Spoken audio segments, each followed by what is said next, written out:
Kannur civil station വളപ്പിലേക്കുള്ള നഴ്സുമാരുടെ മാർച്ചിൽ M Vijin എംഎൽഎയെ ഒഴിവാക്കി police കേസെടുത്തു. KGNA ഭാരവാഹികളും കണ്ടാൽ അറിയാവുന്ന 100ഓളം പേരുമാണ് കേസിലെ പ്രതികൾ. അതേസമയം MLAയുടെ പേര് FIRൽ ഇല്ല. കേസെടുക്കുന്നതിനെ ചൊല്ലിയാണ് ടൗൺ SIയും MLAയും തമ്മിൽ ഇന്നലെ വാക്കേറ്റമുണ്ടായത്. ഇതിന്റെ വീഡിയോ ദൃശ്യങ്ങൾ സമൂഹ മാധ്യമങ്ങളിൽ പ്രചരിച്ചിരുന്നു.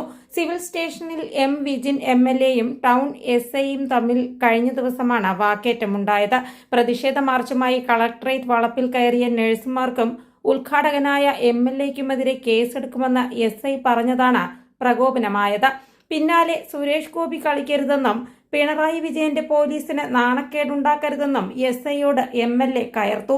കേരള ഗവൺമെന്റ് നഴ്സസ് അസോസിയേഷന്റെ മാർച്ച് ഉദ്ഘാടകനായിരുന്നു MLA.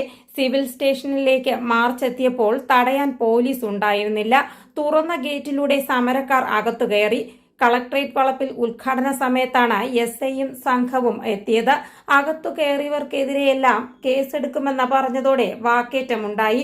സുരക്ഷയൊരുക്കാത്തത് പോലീസിന്റെ വീഴ്ചയെന്നും അതിന്റെ പേരിൽ കേസും ഭീഷണിയും വേണ്ടെന്നും MLA പറഞ്ഞു. വാക്കേറ്റത്തിന് പിന്നാലെ സമരക്കാരും മടങ്ങി.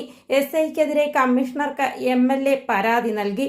സുരക്ഷാ വീഴ്ചയിലും വാക്കേറ്റത്തിലും കമ്മീഷണർ വിശദീകരണം തേടി. News desk, India today.